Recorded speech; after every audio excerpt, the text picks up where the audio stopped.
Now, listen, I know you're a big fan of Bud Crawford. He's kind of Yep. doing what you did back in the day, trying to move up in weight, capture multiple titles.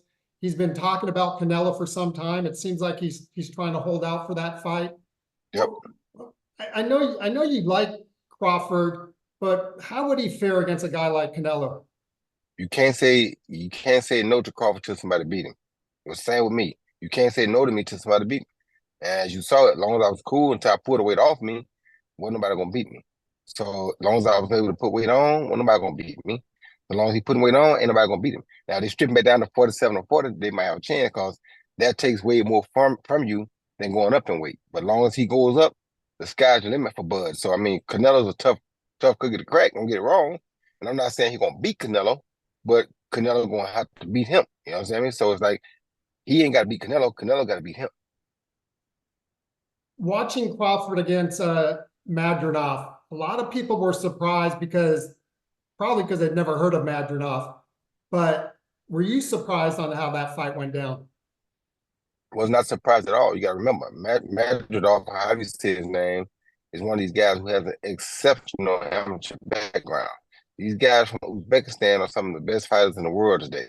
Them in Kazakhstan probably have won more medals in the Olympics than even the Russians and the Americans and the Cubans lately because their technique is so sound.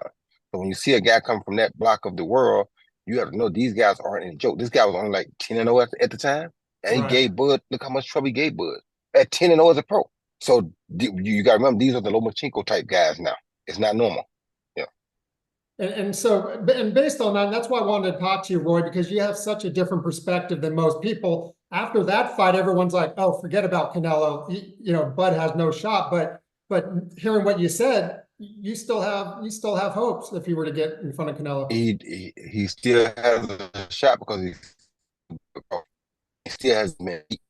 So who say he doesn't have a shot? Why doesn't he have a shot? Yeah. Depending on how Canelo fight him, really going to determine the outcome of the fight. And I'm not going to give up too much information because it's not my job, but it's really what's going to define the fight is what fight approach Canelo takes. Because if he take the wrong approach, he's going to lose. He take the Right. right approach, he almost guarantees to win. But if he take the wrong approach, he's guaranteed to lose. So for me, it's not about who's a better fighter. It's about who takes the right approach to the fight. Canelo, the bigger guy, if he take the right approach, he should win the fight. He take the wrong approach, he's definitely going to lose the fight. Yeah. Are we sleeping on Berlanga and Canelo? I mean, I, I ain't gonna say we're sleeping on it. Berlanga is a puncher, so you gotta always know that anything can happen when you fight a puncher. But we have never seen Canelo even down, so we wouldn't think that this guy really, even though he's a puncher, Triple G was a puncher, but he wasn't as big as Berlanga, but he was a puncher. So it's like we haven't really seen him in against a lot of big punchers, but this is a big puncher. But most big punchers don't take the best punch either. So if you can take theirs and get back to him, it's usually a problem. yeah, yeah.